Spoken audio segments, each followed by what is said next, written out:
إن الحمد لله نحمده ونستعينه ونستغفره ونعوذ بالله من شرور أنفسنا ومن سيئات أعمالنا من يهده الله فلا مضل له ومن يضلل فلا هادي له وأشهد أن لا إله إلا الله وحده لا شريك له وأشهد أن محمدًا عبده ورسوله يا أيها الذين آمنوا اتقوا الله حق تقاته ولا تموتن إلا وأنتم مسلمون يا أيها الناس اتقوا ربكم الذي خلقكم من نفس واحدة وخلق منها زوجها وبث منهما رجالا كثيرا ونساء واتقوا الله الذي تساءلون به والأرحام إن الله كان عليكم رقيبا يا أيها الذين آمنوا اتقوا الله وقولوا قولا سديدا يصلح لكم أعمالكم ويغفر لكم ذنوبكم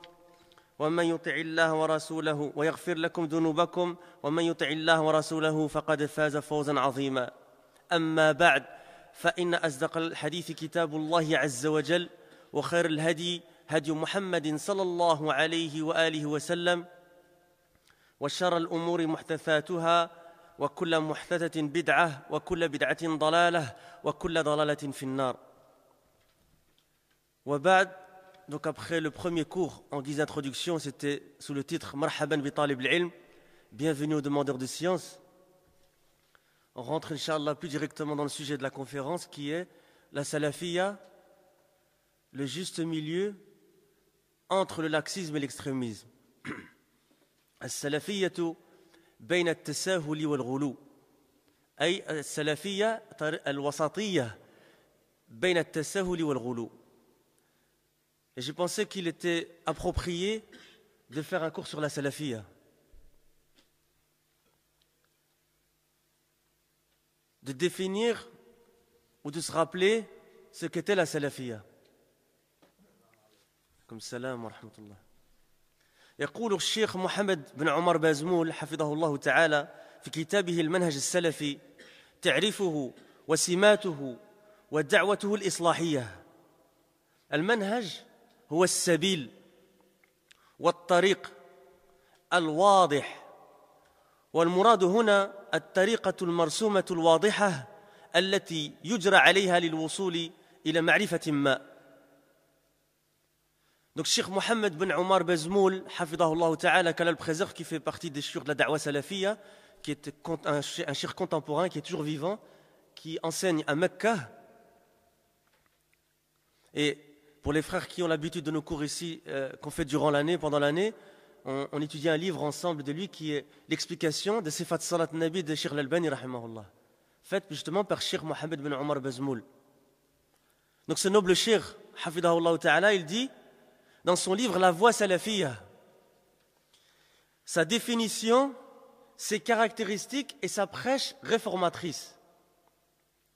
Il dit, page 6, aux éditions Dar al-Furqan, Al-Manhaj, c'est la voie.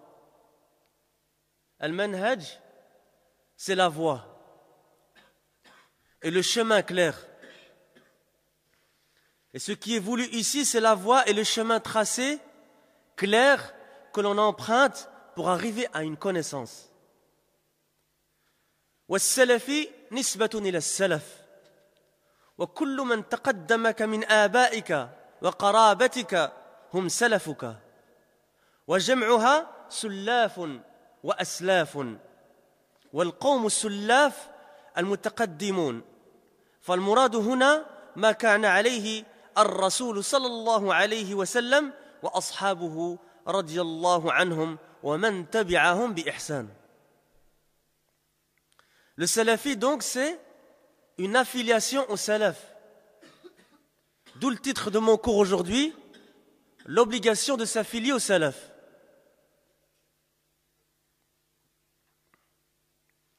C'est une affiliation au salaf comme on va le voir dans quelques instants incha'Allah ta'ala dans la parole de Cheikh Al-Albani rahimahullah. Cheikh continue en disant, donc tous ceux qui t'ont précédé parmi tes pères, tes aïeux et tes proches sont tes salafs. Le pluriel de salaf est sullafun. et aslafun. Sullafun et aslafun. Et les gens, al-qawm as-sullaf, les gens as-sullaf, ce sont ceux qui ont précédé. Cheikh Bazmoul, hafidahullah ta'ala, il dit, ce qui est voulu ici, c'est ce sur quoi était le messager d'Allah sallallahu alayhi wa alihi wa sallam. Et ses compagnons radiyallahu anhum wa ardahum, ainsi que tous ceux qui les ont suivis de manière exemplaire. فالمنهج السلفي هو الطريق التي يحصل بها تحقيق المتابعة. Écoutez cette parole يا إخوة. تحقيق المتابعة لما كان عليه الرسول صلى الله عليه وسلم وأصحابه أو هو السير على طريقة الصحابة في اتباعهم للرسول صلى الله عليه وسلم والأخذ بالأثر والنسبة إلى السلف سلفي.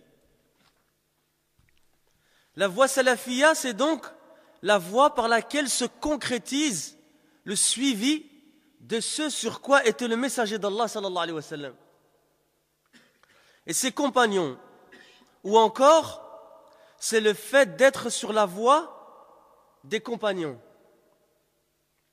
dans leur suivi du messager d'Allah sallallahu alayhi wa sallam. Si on peut peut-être demander aux frères d'allumer la lumière et peut-être d'ouvrir la porte du côté des sœurs, on ne sait jamais s'il y a des sœurs qui veulent rentrer, Inch'Allah. Et d'ouvrir les classes aussi peut-être, qu'elles puissent avoir accès aux classes. Donc je répète cette phrase, Inch'Allah. La voie salafia est donc la voie par laquelle se concrétise le suivi de ce sur quoi était le messager d'Allah sallallahu alayhi wa sallam et ses compagnons radiyallahu anhum wa ardahum. Ou encore c'est le fait d'être sur la voie des compagnons dans leur suivi du messager d'Allah sallallahu alayhi wa sallam et dans le fait de prendre les athar. L'affiliation au salaf, c'est donc salafi. Salafi. Pour mieux comprendre cette affiliation au salaf, voici une question posée à Cheikh Mohammed Nasir al-Din al-Albani rahimahullah ta'ala. Nasir al-Sunnah rahimahullah. وقامع البدعة. Qu'Allah lui fasse miséricorde dans Silsilat al-Huda wa al-Nur, cassette numéro 1. Ya ikhwa, je vous conseille vivement cette Silsila al-Huda wa al-Nur. Yani c'est des perles. Hein? C'est à qui les ramassera? Hein? Cheikh il dit, rahimahullah ta'ala, ou plutôt Sa'il il dit, donc la personne qui pose la question, بعض الإخوة الجالسين يسمعون عن الدعوة السلفية سماعا ويقرؤون عنها ما يكتب من قبل خصومها لا من قبل أتباعها ودعاتها فالمرجو من فضيلتكم وأنتم من علماء السلفية ودعاتها شرح موقف السلفية بين الجماعات الإسلامية اليوم. الشيخ الألباني رحمه الله تعالى يقول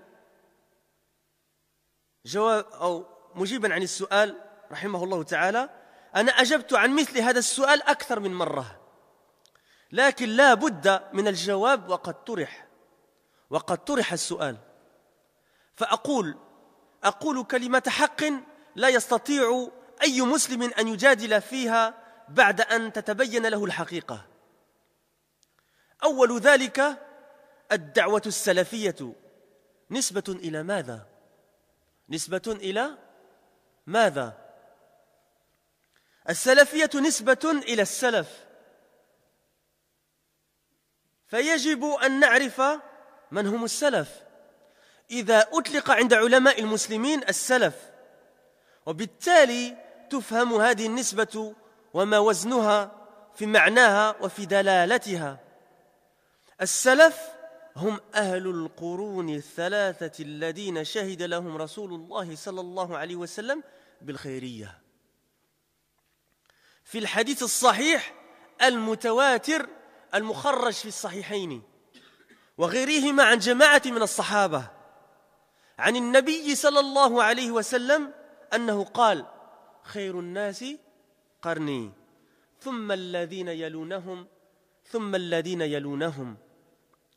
الشيخ يقول هدول القرون الثلاثة الذين شهد لهم الرسول صلى الله عليه وسلم بالخيرية، فالسلفية تنتمي إلى هذا السلف، والسلفيون ينتمون إلى هؤلاء السلف. إذا عرفنا معنى السلف والسلفية حينئذ أقول أمرين اثنين. Donc Cheikh Al-Albani rahimahullah, qu'est-ce qu'il dit dans cette première partie? Il dit, ou plutôt la personne qui pose d'abord la question dit, celui qui pose la question dit, certains frères qui sont assis entendent parler, regardez ce qu'il dit, entendent parler de la prêche salafia et lisent ce que les détracteurs de la prêche salafia écrivent à son propos. Hein, c'est-à-dire quoi? Ils écoutent les ulama? Ils écoutent les suiveurs de la salafia? Non, ils écoutent qui? Les détracteurs de la salafia. Hein? Ceux qui sont contre la salafia. Et c'est pour ça que la question a été posée en disant Al-Khusum, les détracteurs. Les détracteurs de la prêche salafia écrivent à son propos et ne lisent pas à son propos. Yani, ces gens-là qui posent la question au Nasr salafia, ils ne lisent pas à son propos ce qui est écrit par les prêcheurs et les suiveurs de la salafia. La suite de la question, ce que l'on voudrait de votre éminence, vous qui faites partie des savants et des prêcheurs de la salafia, d'expliquer la position de la salafia parmi les différents groupes islamiques aujourd'hui. Donc Cheikh Mohammed Nasr al-Din al-Albani rahimahullah, il dit, en guise de réponse, il dit, j'ai répondu à cette question plus d'une fois. Mais il est obligatoire de répondre à partir du moment où la question a été posée.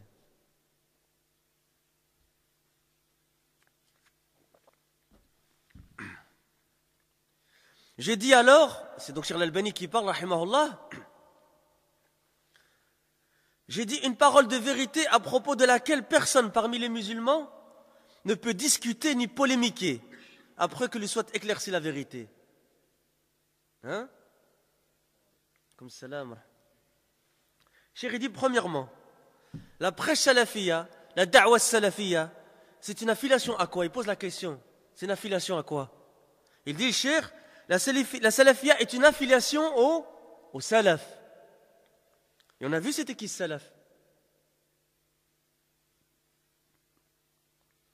Il est donc obligatoire de savoir, en tout cas on a déjà vu dans le ta'rif al-lughawi, c'était que c'est salaf, il est donc obligatoire de savoir qui sont les salafs chez les savants de l'islam.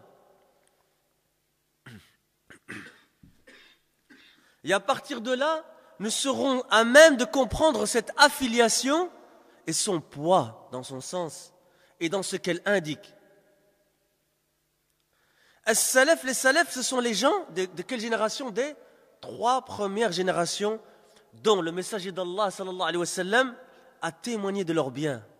Shahida lahum bil khayriyya. Et d'où vient le mot khayriyya du hadith? Khayrun nas. Khayrun nas. Qarni. Ce sont les gens des 3 premières générations dont le messager d'Allah sallallahu alayhi wa sallam a témoigné de leur bien dans le hadith authentique mutawatir. Et pour résumer de manière vraiment très très résumée ce qu'est un hadith mutawatir, hein, il y a de longues paroles dans le mustalah al-hadith. Hein, un des élèves de Cheikh Muqbil avait dit, c'est c'est quoi? C'est un hadith mutawatir, c'est un hadith où la chaîne de transmission est quoi? Est multiple. Hein, pour faciliter, on va donner ça comme définition aujourd'hui. Revenez au livre de Mustalah al-Hadith. Et qui est rapporté dans les 2 authentiques, As-Sahihayn, c'est-à-dire quoi? Al-Bukhari wa Muslim. Et d'autres livres par un groupe de compagnons du prophète, alayhi salatu wassalam, qu'il a dit, c'est-à-dire que le prophète, alayhi salatu wassalam, les meilleurs des gens sont ma génération, puis ceux qui les suivent, puis ceux qui les suivent.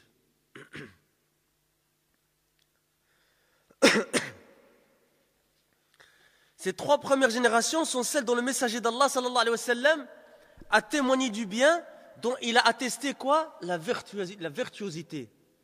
Hein? Al-Khiriyya. La salafiyya, c'est donc s'affilier, se revendiquer d'appartenir à ces salafs. Si nous connaissons, Cheikh Al-Albani, regardez ce qu'il dit. si nous connaissons maintenant le sens des salaf et de la salafia, il nous reste alors quoi? Deux choses.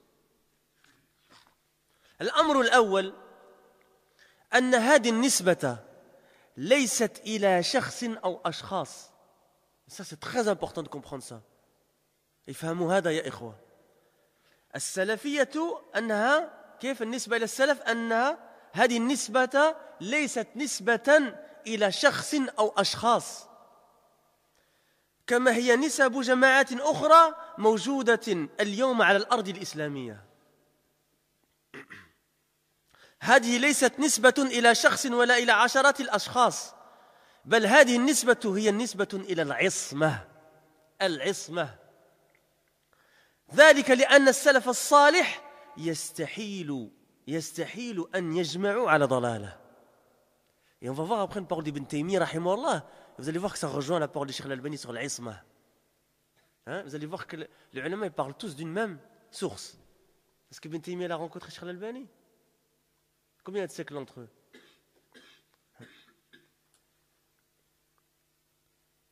وبخلاف ذلك الخلف فالخلف لم يأتي في الشرع ثناء عليهم بل جاء الذم في جماهيرهم وذلك في تمام الحديث السابق حيث قال عليه السلام ثم يأتي من بعدهم أقوام يشهدون ولا يستشهدون.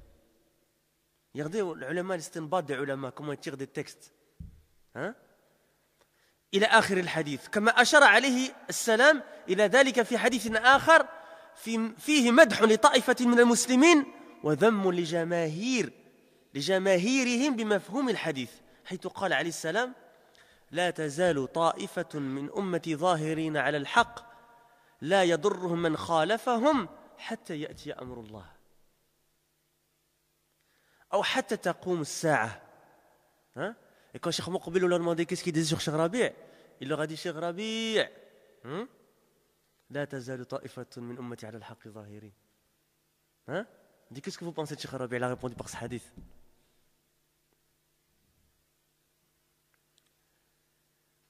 لا تزال طائفة من أمتي ظاهرين على الحق لا يضرهم من خالفهم حتى يأتي أمر الله أو حتى تقوم الساعة. فهذا الحديث خص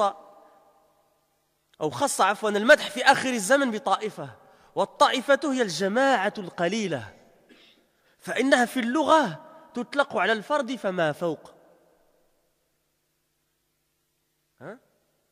Comme dans le verset du Coran فلولا نفر من كل فرقة طائفة الآية.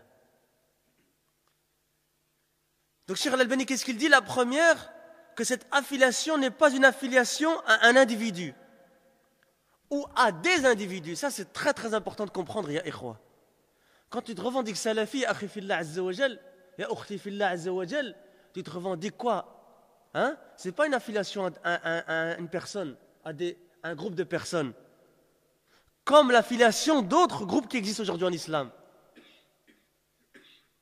Ceci n'est pas une affiliation à un individu, à des dizaines d'individus, mais au contraire, c'est une affiliation, retenez ce mot-là, al-isma, l'infaillibilité. Il va expliquer pourquoi. Al-ismatu avec sad, al-ismatu. Car les salaf salih, les plus prédécesseurs, il est impossible, il va rapporter le hadith après, incha'Allah, il est impossible qu'ils soient regroupés, unis sur un égarement. Comme cela. À l'opposé de qui? Donc les salaf, à l'opposé de qui? Des khalaf. Ceux qui sont venus après. Car il n'y a pas d'éloge dans la religion concernant les khalaf. L'éloge a été fait sur qui? Sur salaf. Écoutez bien ce qu'il dit le cheikh ici. Il n'y a pas d'éloge dans la religion concernant les khalaf, mais au contraire, la grande majorité, et vous voyez la précision du cheikh, il a dit la grande majorité, pas tous. La grande majorité d'entre eux est sujette au blâme, à la réprimande. Et c'est dans la fin du hadith que nous avons cité précédemment. Khairun nasi qarni. Qu'est-ce qu'il a dit? Puis viendront après eux des gens qui témoignent sans que cela ne leur soit demandé. Yashhadun wa la yustashhadun. Et cette traduction, je l'ai pris de l'explication d'Ibn Hazar dans l'explication de Sahih al-Bukhari. Comme cela a été indiqué dans un autre hadith dans lequel il y a un éloge sur un groupe de musulmans et un blâme sur la majorité d'entre eux, et ce dans ce qui est compris, regardez, par ce qui est compris du hadith. Et là on voit la compréhension des ulama. Parce qu'il est compris dans du hadith, lorsque le messager d'Allah sallallahu alayhi wa sallam dit, et regardez le hadith, vous allez voir qu'est-ce qu'il veut dire le shir. Une partie de ma communauté n'aura de cesse d'être apparente sur la vérité. C'est quoi? Il a dit tous ou une partie? Hein? Une partie. La tazalu ta'ifatun min ummati. Min ummati.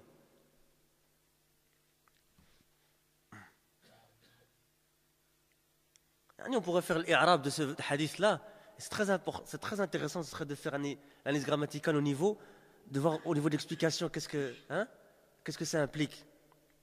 Il dit une partie de ma communauté n'aura de cesse d'être apparente sur la vérité. La tazalu ta'ifatun min ummati ala al-haqqi zahirin.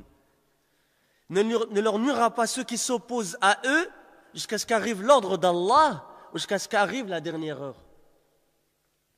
Ce hadith, c'est donc quoi? Un éloge spécifique.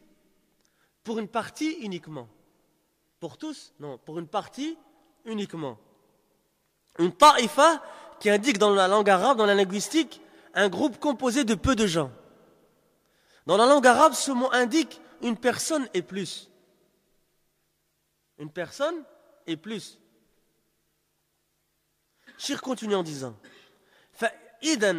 إذا عرفنا هذا المعنى في السلفية وأنها تنتمي إلى جماعة السلف الصالح وأنهم العصمة فيما إذا تمسك المسلم بما كان عليه هؤلاء السلف الصالح حينئذ يأتي الأمر الثاني الذي أشرت إليه آنفا ألا وهو أن كل مسلم يعرف حين ذاك هذه النسبة وإلى ماذا ترمي من العصمة فيستحيل عليه بعد هذا العلم والبيان أن لا أقول أن يتبرأ هذا أمر بديهي لكني أقول يستحيل عليه أن لا يكون إلا سلفيا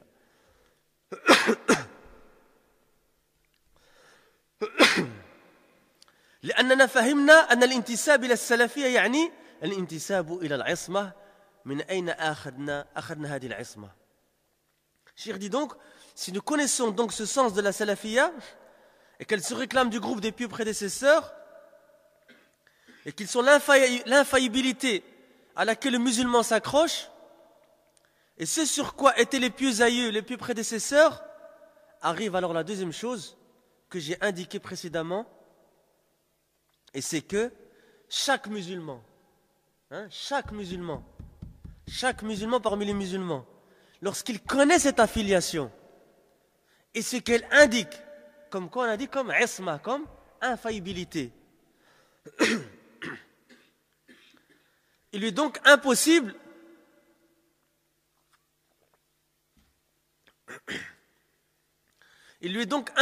après cette science et après cette mise en évidence, je ne dis pas d'innocenter, regardez ce qu'il dit Cheikh ici, et je ne dis pas d'innocenter, car c'est quelque chose d'évident, mais je dis il lui est impossible d'être quelque chose d'autre que salafi. Il lui est impossible d'être quelque chose d'autre que salafi. Il a dit hizbi, Cheikh, ou il a dit salafi? Il a dit salafi.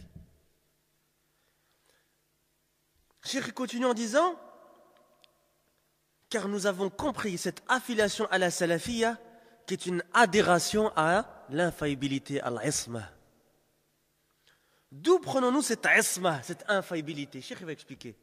Rahimahullah. نحن نأخذها من حديث يستدله به بعض الخلف على خلاف الحق. يستدلون به على الاحتجاج بالأخذ بالأكثرية بما عليه جماهير الخلف حينما يأتون بقوله عليه السلام لا تجتمع أمتي على ضلالة. Vous voyez le hadith que je dis qu'on allait citer, لا تجتمع أمتي على ضلالة. لا يصح تطبيق هذا الحديث على الخلف اليوم على ما بينهم من خلافات جذرية. لا تجتمع أمتي على ضلالة لا يمكن تطبيقه على واقع المسلمين اليوم، وهذا أمر يعرفه كل دارس لهذا الواقع السيء. يضاف إلى ذلك الأحاديث الصحيحة التي جاءت مبينة لما وقع في من قبلنا من اليهود والنصارى وفيما سيقع في المسلمين بعد الرسول عليه السلام من التفرق. فقال صلى الله عليه وسلم افترقت اليهود على 71 فرقة والنصارى على 72 فرقة، وستفترق أمتي على 73 فرقة كلها في النار إلا واحدة. قالوا من هي يا رسول الله؟ هذه حال الصحابة، من هي يا رسول الله؟ قال هي الجماعة. يقول الشيخ هذه الجماعة هي جماعة الرسول عليه السلام، هي التي يمكن القطع بتطبيق الحديث السابق: لا تجتمع أمتي على ضلالة. أن المقصود بهذا الحديث هم الصحابة الذين حكم الرسول عليه الصلاة والسلام بأنهم هي الفرقة الناجية. Je me rappelle quand, parce que j'ai grandi en Belgique, je suis né en Belgique, j'ai passé plus de 30 ans en Belgique, je me rappelle que les Hizbis, ils se moquaient de nous, ils nous appelaient le groupe sauvé. Je dis, wallah, hujja alaykum. Hujja alaykum. اعترفتم بالحق. Ils nous appelaient comment? Vous vous souvenez? Ils nous appelaient le groupe sauvé. Jazakallah khairan. Alhamdulillah. On demande à Allah Azza wa Jal qu'il fasse qu'on soit parmi le groupe sauvé. Alhamdulillah, on est fiers de l'être. Alhamdulillah, walillah alhamd. Pourquoi? Parce que, c'est quoi on a dit? C'est une affiliation à As-Salaf. Regardez le hadith. كلها في النار إلا واحدة. يعني الفرقة الناجية من النار يا إخوة.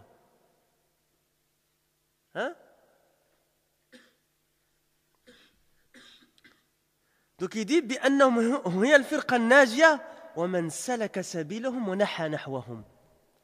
وهؤلاء السلف الصالح هم الذين حذرنا ربنا عز وجل في القرآن الكريم من مخالفتهم ومن سلوك سبيل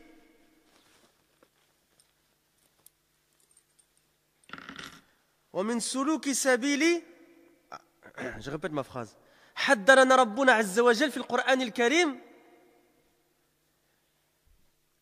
من مخالفتهم ومن سلوك سبيل غير سبيلهم أو غير سبيلهم في قوله عز وجل: ومن يشاقق الرسول من بعد ما تبين له الهدى ويتبع غير سبيل المؤمنين نوله ما تولى ونصله جهنم وساءت مصيرا.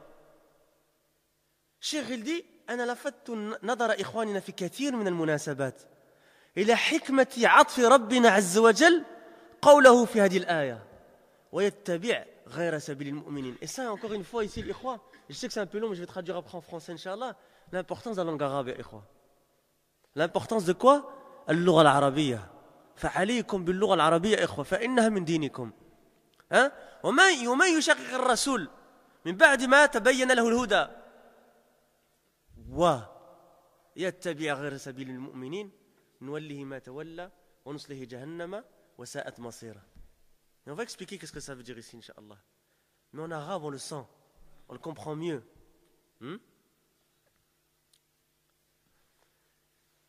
Donc, Cheikh dit, il a حكمة عطف ربنا عز وجل قوله في هذه الآية: ويتبع غير سبيل المؤمنين على مشاققة الرسول صلى الله عليه وسلم. ما الحكمة من ذلك؟ مع أن الآية لو كانت بأحد في هذه الجملة لو كانت كما يأتي: ومن يشاقق الرسول من بعد ما تبين له الهدى نوله ما تولى ونصله جهنم وساءت مصيره. لكانت كافية في التحذير والتأنيب من يشاقق الرسول صلى الله عليه وسلم والحكم عليه بمصيره السيء. لم تكن الآية هكذا، إنما أضافت إلى ذلك قوله عز وجل: ويتبع غير سبيل المؤمنين. هل هذا عبث؟ حاشا لكلام الله عز وجل من العبث. إذن ما الغاية؟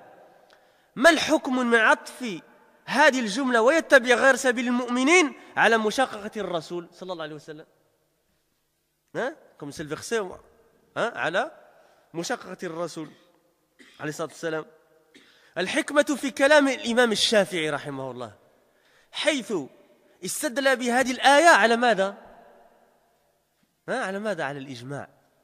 لا تجتمع ummati ala dalala. Et ce verset ici, quoi, on va voir quand la parole du même Shafi'i, et c'est là qu'on va comprendre la sagesse.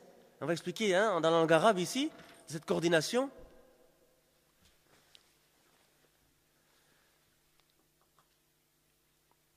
Que استدل الإمام الشافعي شيخ الإمام الشافعي استدل به على ماذا على الإجماع. On va voir en français après qu'est-ce que ça veut dire incha'Allah. أي من سلك غير سبيل الصحابة الذين هم العصمة في تعبيرنا السابق وهم الجماعة التي شهد لها الرسول عليه السلام أنها الفرقة الناجية ومن سلك سبيلهم. هؤلاء هم الذين لا يجوز لمن كان يريد أن ينجو من عذاب الله يوم القيامة أن يخالف سبيلهم. ولذلك قال تعالى ومن يشاقق الرسول من بعد ما تبين له الهدى ويتبع غير سبيل المؤمنين نوله ما تولى ونصله جهنم وساءت مصيرا. En français maintenant, Inch'Allah, nous l'apprenons d'un hadith donc. D'un hadith que certains parmi les khalaf peuvent utiliser comme preuve de manière fausse. Ils l'utilisent comme preuve mais c'est faux. De manière fausse, contraire à la vérité. Ils l'utilisent comme preuve que ce que l'on prend en considération, c'est le plus grand nombre. C'est sur quoi sont la majorité des khalaf. Lorsqu'ils citent la parole du messager d'Allah sallallahu alayhi wa sallam, ma communauté ne se regroupe pas sur un égarement. La tajtami'u ummati ala dalala. Ils utilisent ce hadith comme quoi la preuve que sur le grand nombre. Ce qui est faux. Et on va voir qu'est-ce qu'il faut comprendre de ce hadith-là. Cheikh elle dit, il n'est pas correct d'appliquer ce hadith au khalaf aujourd'hui à cause des divergences fondamentales qu'ils ont entre eux. Ma communauté ne se regroupe pas sur un égarement. Ce hadith ne peut être appliqué sur la réalité des musulmans aujourd'hui. Et ceci est une chose connue par toute personne qui connaît la triste réalité. Il suffit de regarder autour de nous, ya ikhwa. On ajoute à cela les hadiths authentiques qui clarifient ce qui est arrivé aux gens avant nous parmi les juifs et chrétiens. Et ce qui va arriver aux musulmans comme division après le messager d'Allah sallallahu alayhi wa sallam.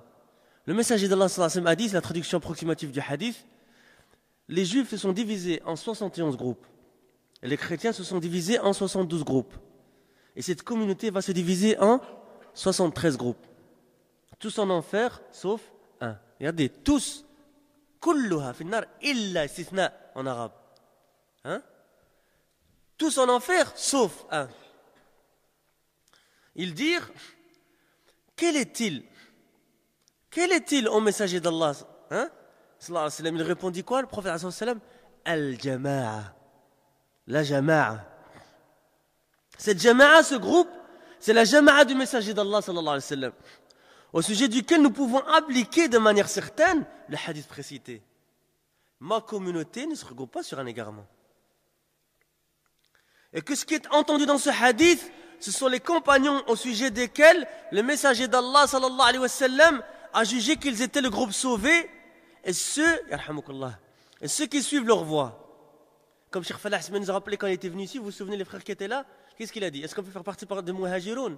هل ممكن أن نكون من المهاجرين؟ لا. هل ممكن أن نكون من الأنصار؟ Est-ce qu'on peut faire partie des Ansar? Répondez. Est-ce qu'on peut faire partie d'eux? C'est encore possible. Qu'est-ce qui nous reste alors? Il y a une troisième catégorie, c'est qui? والذين اتبعوهم بإحسان. C'est ce qui nous reste. Sallallahu azza wa jalla naj'alana minhum. Ceux qui les suivent de manière exemplaire. وشفى الله شيخنا.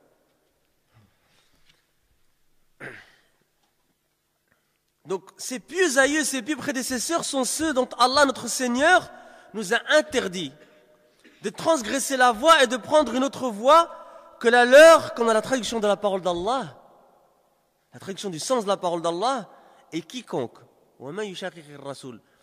fait scission d'avec le messager, après que le droit chemin lui est apparu, il suit un sentier autre que celui des croyants, alors nous lui collerons ce qu'il s'est collé et le brûleront dans l'enfer. Et quelle mauvaise destination. C'est la traduction approximative du sens de Surat Nisa, verset 115.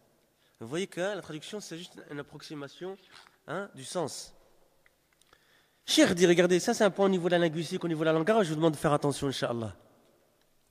J'ai attiré l'attention de mes frères à beaucoup d'occasions sur le jugement du atf, ce qu'on appelle l'atf dans la langue arabe. Et c'est un bab parmi les abouab dans le nahu, l'atf. Hein? Qu'Allah a fait dans ce verset. L'atf, si vous voulez, on peut traduire ça dans la grammaire française par la coordination. Hein? Vous vous souvenez, quand on était à l'école, il y avait des conjonctions de coordination, etc. Hein? Pour les frères qui ont fait l'ancienne école, hein, on faisait des analyses grammaticales, etc. Hein? Les arabes à la française. Hein? C'est une conjonction de coordination. Et ومن يشاقق الرسول من بعد ما تبين له الهدى et hein, il y a une conjonction de coordination, c'est-à-dire que hein, c'est coordonné l'atf, c'est coordonné à ce qui était quoi avant. Et suit un sentier. Donc, et quiconque fait scission avec le messager d'Allah sallallahu alayhi wa sallam et fait scission. Et suit un sentier autre que celui des croyants. La coordination est, donc l'atf est, faite sur le fait de faire scission avec le messager d'Allah. Et de suivre, un sentier autre que celui des croyants. Quelle est la sagesse de cela, Cheikh dit? Quelle est la sagesse de cela, de ce atf-là, de cette coordination-là? Si le verset, regardez Cheikh comment il répond, il dit, si le verset était sans cette phrase, s'il était comme cela, c'est la traduction évidemment, et quiconque fait scission avec le messager, après que le chemin lui est apparu, alors nous lui collerons ce qu'il s'est collé et le brûlerons dans l'enfer, et quelle mauvaise destination. Le verset serait alors suffisant dans la mise en garde contre le fait de faire scission avec le messager d'Allah sallallahu alayhi wa sallam. Et de juger quiconque ferait cela qu'il aura une mauvaise quoi destination. Mais le verset n'était pas comme cela. Il n'est pas comme cela. Il a été dit en plus de cela, et quoi hein, la traduction est suit un sentier autre que celui des croyants. Est-ce que ce serait quelque chose d'inutile, Cheikh dit Hasha lillah, hasha li kalamillah azza wa jal, min al-abath. À Allah ne plaise qu'il y ait quelque chose d'inutile dans sa parole. Donc quel est donc le sens? Quel est donc le sens de cela? Comme ça, regardez les chouyours, regardez les ulama comment, hein? Et vous allez voir, subhanallah, dans normalement notre dernier cours de cette Dora, Inch'Allah, de Cheikh Ahmed Nahya ben Najmi, hein, de Cheikh Ahmed ben Nahya ben Najmi, rahimahullah, la même parole, dans Usul Sunnah de l'imam Ahmed. La même parole, à la lettre. Hein? Quelle est la sagesse donc de la coordination de cette phrase à celle avant?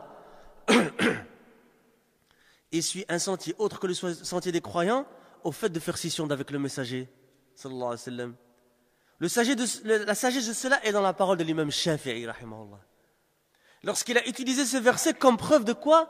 De l'ijma'. Vous savez c'est quoi l'ijma'? C'est l'unanimité, le consensus. Hein? Faudrait peut-être faire un cours dans l'usul pour savoir c'est quoi l'ijma', etc. Ala kulli hal, l'imam Shafi'i rahimahullah, il a dit quoi? Il a utilisé cette preuve comme preuve de l'ijma'. C'est-à-dire celui qui suit une voie autre que la voie des compagnons, qui était quoi on avait dit? Qui était al-isma, l'infaillibilité, comme on l'a dit précédemment. Et ils sont jama'a, ceux dont le messager d'Allah a témoigné, a attesté qu'ils étaient le groupe sauvé, et ceux qui suivent leur voie. Ils sont ceux que celui qui veut être sauvé du châtiment d'Allah, hein, et ça c'est important, c'est pour ça qu'il faut ouvrir nos cœurs, ya ikhwa, être attentif à ce qui se dit ici. Hein, d'être présent avec le cœur et les corps. Pourquoi, ikhwa, c'est question de quoi? De nar, ya ikhwa. Jannah ou nar. Ils sont ceux qui, celui qui veut être sauvé du châtiment d'Allah le jour du jugement dernier, se doit de suivre leur voie. Et c'est pour cela que la traduction du sens de la parole d'Allah dit « Et quiconque fait scission avec le messager, après que le droit chemin lui est apparu, et suit un sentier, autre que celui des croyants, alors nous lui collerons ce qu'il s'est collé et le brûlerons dans l'enfer. » Et quelle mauvaise destination. Na'udhu billah min dhalika ikhwa. On cherche protection auprès d'Allah Azza wa Jal contre ça. Surat An-Nisa, verset 115. Cheikh continue. إذن على المسلمين اليوم في آخر الزمان أن يعرفوا أمرين اثنين. أولا من هم المسلمون المذكورين في هذه الآية، ثم ما الحكمة في أن الله عز وجل أراد بها الصحابة الذين هم السلف الصالح ومن سار سبيلهم. قد سبق بيان جواب هذا السؤال أو هذه الحكمة، وخلاصة ذلك أن الصحابة كانوا قريب عهد بتلقي الوحي غضا طريا من فم النبي صلى الله عليه وآله وسلم أولا، ثم شاهدوا نبيهم صلى الله عليه وسلم الذي عاش بين ظهرانيهم يطبق الأحكام المنصوصة عليها في القرآن والتي جاء ذكر كثير منها في أقواله عليه الصلاة والسلام، بينما الخلف لم يكن لهم هذا الفضل من سماع القرآن وأحاديث الرسول صلى الله عليه وسلم منه مباشرة، ثم لم يكن لهم فضل الاطلاع على تطبيق الرسول عليه السلام لنصوص الكتاب والسنة تطبيقا عمليا. ومن الحكمة التي جاء النص عليها في السنة قالوا عليه السلام: ليس الخبر كالمعاينة. ومنه بدأ ومنه أخذ الشاعر قوله: وما راء كمن سمع. فإذا الذين لم يشاهدوا الرسول أو لم يشهدوا الرسول عليه الصلاة والسلام ليسوا كأصحابه الذين شاهدوا وسمعوا منه الكلام مباشرة ورأوه منه تطبيقا عمليا. Je sais qu'il est un peu tôt, qu'on est un peu fatigué, on a tous très très peu dormi. على كل حال, les musulmans aujourd'hui, je rappelle la nasiha de Cheikh Saleh Ali Cheikh, si vous êtes un peu somnolent, que vous bougez de place, Inch'Allah, vous vous rafraîchir. Les musulmans aujourd'hui se doivent donc de savoir deux choses. La première, qui sont les musulmans cités dans ce verset? Puis, quelle est la sagesse pour laquelle Allah a voulu par cela les compagnons, qui sont les salaf al-salih, les pieux aïeux, et ceux qui les ont suivis sur leur voie. Cheikh dit, nous avons précédemment répondu à cette question à propos de cette sagesse. Et en résumé, c'est que les compagnons étaient à une époque où ils pouvaient prendre la révélation fraîche de la bouche du messager d'Allah sallallahu alayhi wa sallam. Et ils ont vu le prophète alayhi sallallahu alayhi wa sallam qui vivait parmi eux, ya ikhwa. Et ils l'ont vu appliquer les jugements qui sont tirés des textes du Coran. Et dont la citation a été faite dans beaucoup de paroles du messager d'Allah sallallahu alayhi wa sallam. Tandis que les khalaf, ils n'ont pas eu ce bien d'écouter le Coran et les hadiths directement du prophète alayhi sallam. Puis ils n'ont pas eu le bien de pouvoir voir l'application. Ils n'ont pas eu le bien de pouvoir voir l'application du messager d'Allah sallallahu alayhi wa sallam des textes du Coran et de la Sunna. L'application par quoi? Par les actes. Parmi la sagesse sur laquelle il y a un texte de la Sunna, c'est, retenez ce texte incha'Allah, l'information n'est pas comme le fait de voir de ses yeux. Et c'est parce quoi le poète a commencé sa parole lorsqu'il a dit وَمَا رَاءٍ كَمَنْ سَمِعَ. Et celui qui voit n'est pas comme celui qui a entendu.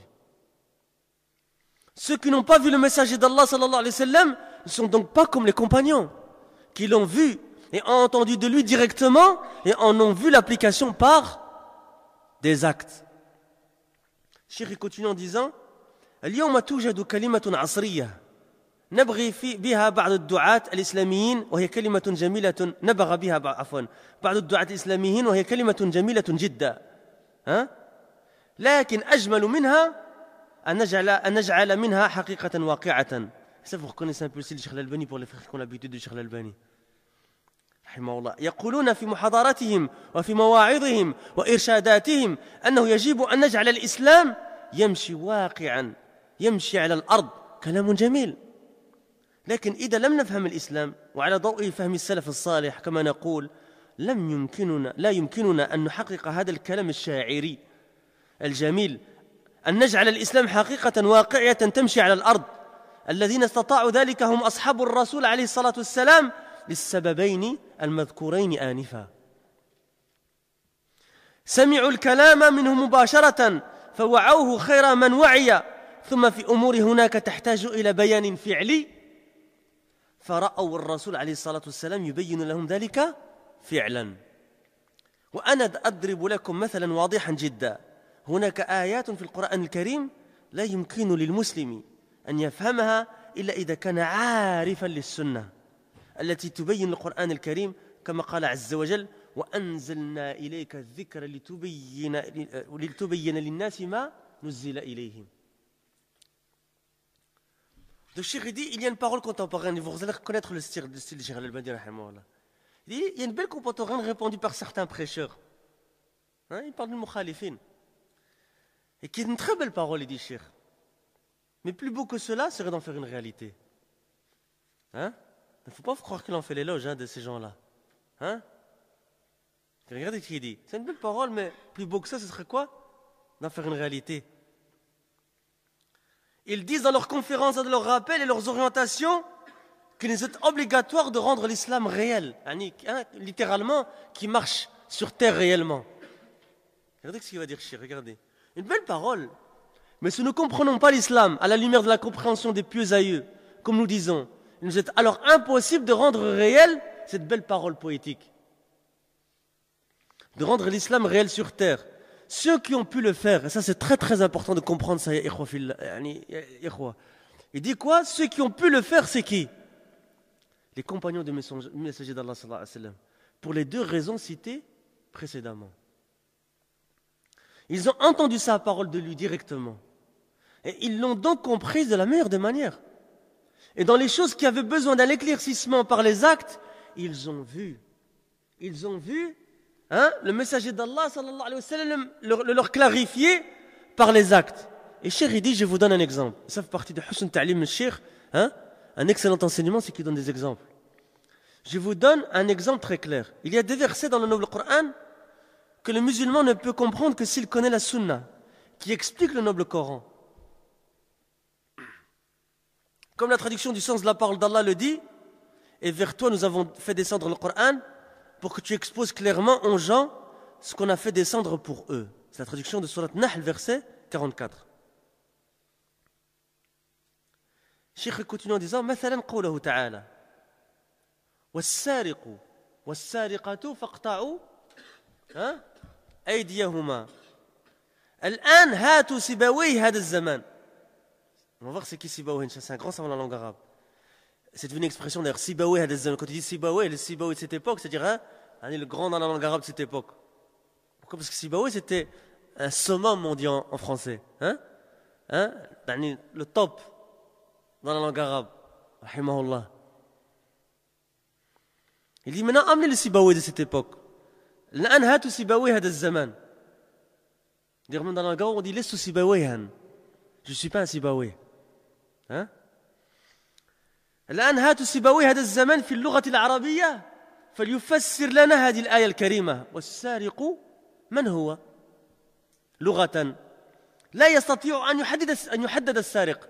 لغة لا يستطيع أن يحدد السارق. واليد ما هي؟ لا يستطيع السيبويه هذا آخر الزمان لا يستطيع أن يعطي الجواب عن هذين السؤالين. من هو السارق الذي يستطيع أو الذي يستحق قطع اليد؟ وما هي اليد التي ينبغي أن تقطع بالنسبة لهذا السارق؟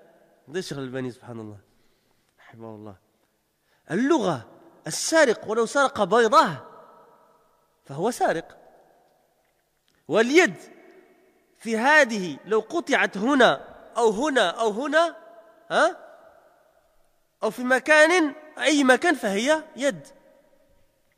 لكن الجواب هو حين نتذكر الآية السابقة وآية أنزلنا إليك الذكر لتبين للناس ما نزل إليهم. الجواب في البيان. فهناك بيان من الرسول عليه السلام للقرآن. هذا البيان طبقه عليه الصلاة والسلام فعلا في خصوص هذه الآية كمثل وفي خصوص الآيات الأخرى وما أكثرها. لأن من قرأ في علم الأصول يقرأ في علم الأصول أن هناك عام وخاص ومطلق ومقيد وناسخ ومنسوخ. كلمات مجملة يدخل تحتها عشرات النصوص إن لم يكن مئات النصوص. نصوص عامة أوردتها السنة. ولا أريد أن أطيل في هذا حتى نستطيع أن نجيب عن بقية الأسئلة. Donc Cheikh il a dit on va donner un exemple concret de ça. De quoi? Qu'il faut l'explication de quoi? Qu'est-ce qu'il avait dit? Il avait dit, il y a des versets dans le noble Coran que le musulman ne peut comprendre que s'il connaît quoi? La sunna qui explique le noble Coran. Il dit par exemple la traduction du sens de la parole d'Allah. Et le voleur et la voleuse à tous deux couper la main. Surat Nahl, verset 38.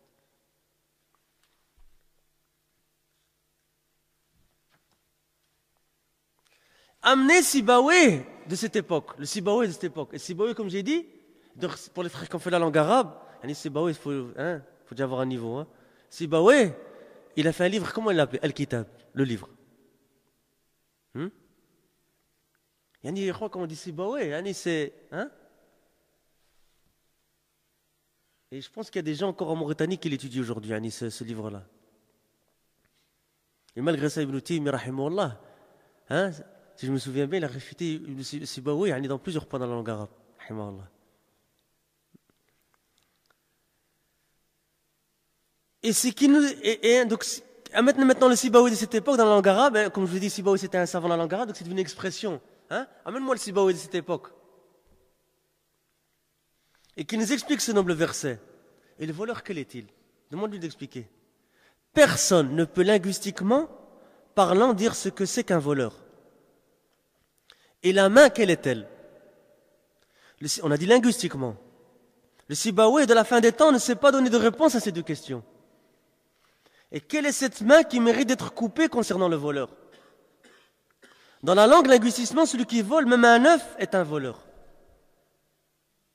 Et la main qu'on la coupe là, où que ce soit, c'est toujours, quoi on a dit? C'est toujours la main. La réponse est, lorsque nous avons cité ces versets dans la traduction, est vers toi. Nous avons fait descendre le Coran pour que tu exposes clairement aux gens ce qu'on a fait descendre pour eux.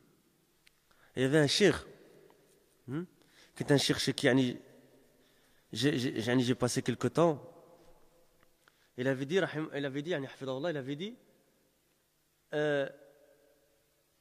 y a quelqu'un en fait qui lui a posé, qui lui a dit, moi je prends que du Coran. Il a dit, tu prends que du Coran, taïeb. Il a dit, le Maghreb, combien de rak'at tu pries? Il a dit, non, réponds, il a dit, talat, il a dit 3. Il a dit, c'est le Coran, il a dit. Il a dit, comme c'est facile des fois de répondre aux gens. Il dit quoi donc, cher? Et cette clarification a été pratiquée par le messager d'Allah sallallahu alayhi wa sallam par des actes concernant la spécificité d'autres versets qui sont très nombreux. Car celui qui étudie la science des fondements, il étudie qu'il y a le général. Regardez encore une fois ce que je vous ai dit hier, la science des fondements. Le général, al-am, le spécifique, al-khas, l'absolu, le mutlaq, le restreint, al-muqayyad, l'abrangeant, al-nasir, l'abrogé, al-mansour. Il y a toutes ces règles-là, il y a tous ces usul-là. Une parole générale sous laquelle entrent des dizaines de textes, si ce n'est pas des centaines. Il y a de nombreux exemples. C'est pour les frères qui disent l'usul, ils vont mieux comprendre ça. Et pour les frères parce que c'est vrai, je vous ai parlé hier d'importance de talab al-ilm, etc. Des fois aussi, c'est parce qu'on ne sait pas comment étudier la science. Alors que les ulama, ils ont consacré des livres à quoi? Al-manhajiyya fi talab al-ilm. Talab al-ilm, il y a une manhajiyya. Et beaucoup de frères, il y a des frères, ils ont la motivation, surtout les frères salafis, alhamdoulilah, ils aiment la science, walillah alhamd. Mais des fois, la motivation, elle descend. Et ils arrêtent. Pourquoi? Parce qu'ils n'ont pas de résultat. Pourquoi ils n'ont pas de résultat? Souvent parce qu'ils n'ont pas de bonne méthodologie. Les ulama, ils ont fait des livres sur la méthodologie. Parmi ces ulama-là, parmi ces chouurs-là, Cheikh Al-Utaybi, il a fait un livre, un petit risala, qu'il a fait suite à une question d'un talib al-ilm, qu'il a posé d'un élève de Médine, il a dit comment étudier. Et le livre il s'appelle Barnamaj Ilmi Muqtarah. Et ce programme-là, c'est tout un livre maintenant. Il a été traduit en français, il est sur internet. Et Cheikh, il donne tous des conseils dans talib al-ilm. Il donne un programme quotidien et un programme hebdomadaire par jour, par science. Samedi, tu fais le tawhid, l'aqida, le dimanche, tu fais le fiqh, etc. Par niveau. Niveau 1, tu fais tel livre, tel shir. Quand tu as fini, tu vas à ça. Et tu avances là, et tu avances. Et parmi ces sciences-là, usul fiqh. Hein? Barnamaj al-Muqtarah, il s'appelle le livre. Si tu veux une traduction, c'est un livre en arabe. Il a été traduit en français, c'est quoi? Si tu veux une traduction approximative, c'est programme, barnamaj ilmi, programme dans la science proposé, muqtarah. Hein? C'est ce genre de livre-là. Hein? Je me souviens, un des premiers livres en arabe que j'ai lu moi en arabe, un des premiers livres, c'est le livre de Kitab al-Ilm de Cheikh al-Uthaymin. Tawfiq min Allah Azza wa Jal. Kitab al-Ilm, la même chose. Cheikh, il te rapporte dans la moitié du livre tout des l'ordre des livres par science, etc., comment étudier. Et l'autre moitié, c'est que des questions-réponses dans l'étude de la science. Il y a aussi un autre livre de Cheikh al-Uthaymin qui s'appelle Sharh Hilya Talib al-Ilm. Parmi les fawaïd qu'il a dit dans ce genre de livre, dans Sharh Hilya Talib al-Ilm, ça fait pas partie du cours, mais ça, alhamdoulilah, notre frère, c'est important de dire des choses comme ça. Il a dit, regardez, il a dit les amis, ils sont de 3 catégories. Et maintenant, pense à tous les gens que vous connaissez et classez-les. Il a dit, il y a sahibu ladha. Comme disent les Anglais, celui que tu utilises pour chill out. Frère anglais, il a souri parce qu'il y a un mot anglais qui a été cité. Hein. Donc, c'est-à-dire quoi? C'est-à-dire pour passer du temps. Il vient chez toi que pour ça, pour perdre son temps avec toi, pour dans les loisirs, etc. Celui-là, il faut l'éviter. Le deuxième, sahibu manfa'a. Il te fréquente parce qu'il veut quelque chose de toi. Parce qu'il sait que tu as une sœur, il veut se marier. Ou il sait que tu as de l'argent, il veut ça. Il a une maslaha avec toi. Et si tu ne lui donnes pas, il te quitte. Et le troisième, ya ikhwa, et c'est la seule catégorie qu'on se doit de fréquenter, ya ikhwa. Il a dit, sahibu fadila. Il a dit, yahuthuka ala al-khair, wa yanhaka ani al-shar. Il a dit, il t'incite au bien, et il t'interdit le mal. Et nous, des fois, les billah, qu'est-ce qu'on a tendance à faire? De s'éloigner des gens qui nous veulent le bien, qui nous font nasiha. Sallallahu alayhi wa ikhwa. Cheikh al-Albani rahimahullah. Donc maintenant, classez les gens comme ça dans votre tête, classez les gens entre 3 catégories et faites le tri. Comme c'est l'amr. Sahibu fadila ya ikhwa. On n'a pas le temps. On n'a pas le temps, ya ikhwa.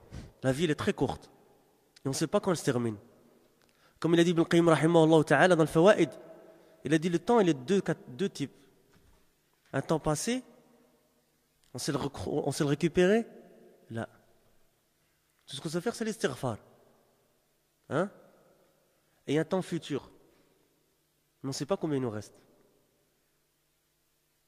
Le temps, ya ikhwa, le temps. Et par rapport à Nasiha, Cheikh al-Albani, dans une cassette, il a dit une parole qui m'avait très touché. Il avait posé la question, il avait dit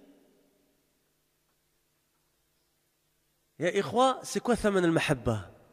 Alors les frères ont commencé à donner des réponses, etc. Je disais non.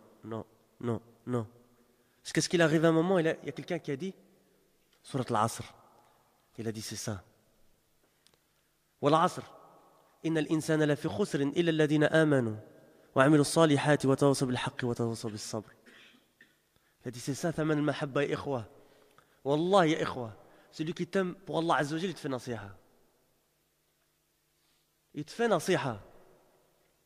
T'éloigne pas de lui. Au contraire, remercie-le. Fais dua pour lui.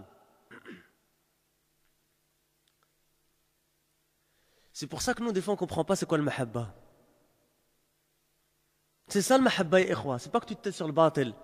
Tu dis non, peut-être il va mal le prendre, il va s'éloigner de moi, etc. Parle, ya akhi. D'une bonne manière, c'est vrai. Mais parle, ya akhi. Ihris alayh. C'est ça le mahabba, c'est ça le prix. C'est ça le prix. Et c'est ça le signe aussi. Et c'est vrai, comme on l'avait vu dans un autre cours ici à la mosquée, si tu aimes un frère en Allah Azza wa Jal, fais-lui savoir, comme c'est rapporté dans le hadith dans l'Adab Mufrad que Cheikh al-Albani il a authentifié. Hein, si tu aimes ton frère, fais-le lui savoir. En Allah Azza wa Jal, fais-le lui savoir. Non. Hein, tu dis, c'est-à-dire, inni uhibbuka fillah. Hein, comme on a vu dans le cours, on avait dit quoi? Que il y avait un sahabi qui était assis avec le prophète sallam, il a vu un homme passer, il a dit, inni uhibbu hadha ar-rajul. Le prophète sallam, il a dit, hein, il a vu un homme passer, il a dit, j'aime cet homme en Allah. Le prophète sallam, il a dit, est-ce que tu lui as fait savoir? Il a dit, lève-toi et fais-lui savoir.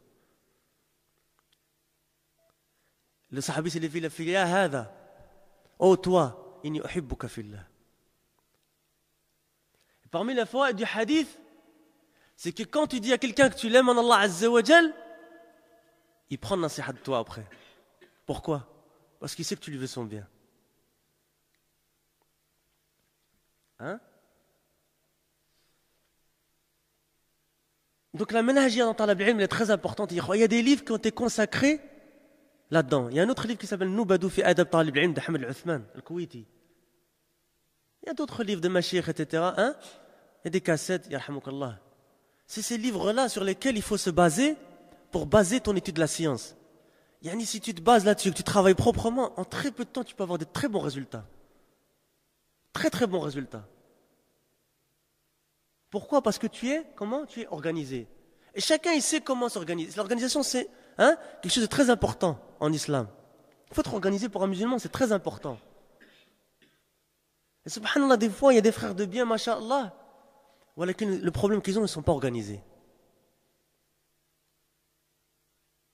Et par expérience, les frères qui ont des fruits, c'est les frères organisés. Évidemment, il y a l'ikhlas, etc. Nous, ici, on parle de quoi? De l'organisation.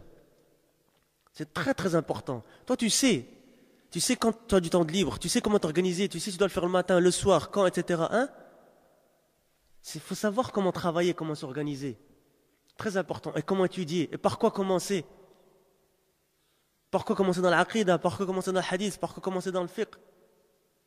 Si tu es capable de quoi? De faire plusieurs matières en même temps, qu'une seule matière, etc. Sur quoi te focaliser, c'est quoi les priorités? Il y a un poème en arabe qui dit وَالْعِلْمُ إِن طَلَبْتَهُ كَثِيرٌ وَالْوَقْتُ عَنْ تَحْصِيلِهِ قَلِيلٌ فَقَدِّمِ الْأَهَمَّ فَالْأَهَمَّ. La science, si tu la demandes, elle est quoi? Elle est large, elle est immense. Elle est beaucoup. Et le temps pour l'apprendre, il est petit, il est court. فَقَدِّمِ الْأَهَمَّ فَالْأَهَمَّ. Fais passer ce qui est plus important avant ce qui est moins important. Le cheikh il termine en disant je ne veux pas être trop long afin de pouvoir répondre aux autres questions. On a fini ce cours pour aujourd'hui. Wa jazakumullahu khairan. Enfin, en tout cas pour aujourd'hui, je veux dire pour après Salat al-Fajr. Inch'Allah, le frère Ibrahim va faire l'annonce pour ce qui reste dans le programme. Il y a un petit déjeuner, Inch'Allah, qui se prépare derrière. Wa jazakumullahu khairan. Wallahu a'lam. Wa subhanaka Allahumma bihamdik. Ashhadu an la ilaha illa ant. Astaghfiruka wa atubu ilayk.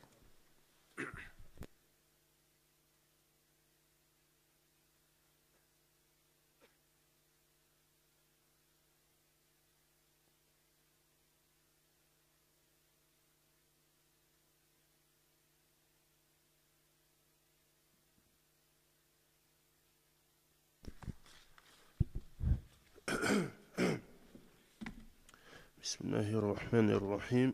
Donc les frères, on a fini pour ce matin, Inch'Allah, comme le frère nous vient de nous annoncer. On est en train de préparer un déjeuner gratuit, Inch'Allah, pour tout le monde, Inch'Allah. Juste, on va vous demander de patienter un peu, Inch'Allah, car l'une des sœurs nous a préparé quelque chose, Inch'Allah. Donc le mari de cette sœur est rentré à la maison pour chercher ce qu'on nous a préparé. Inch'Allah, ça c'est pour le déjeuner. Ensuite, donc, il y a un break jusqu'à midi.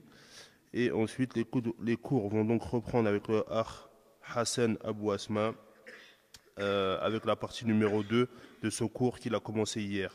Wa barakallahu fikum wa assalamu alaykum wa rahmatullahi wa barakatuh.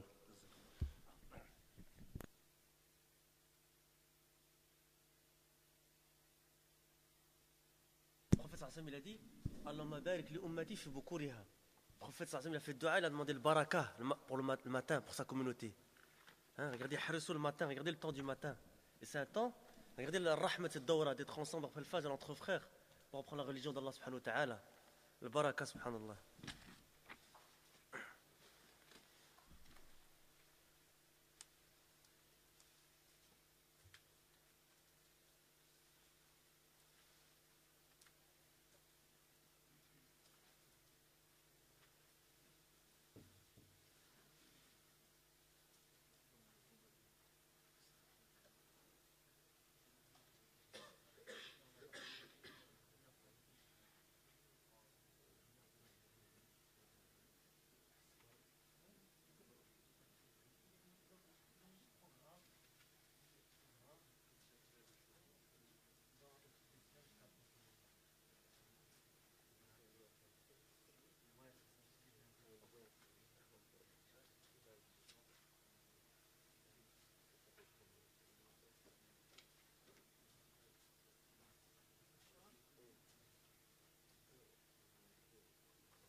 toi qui veux demander.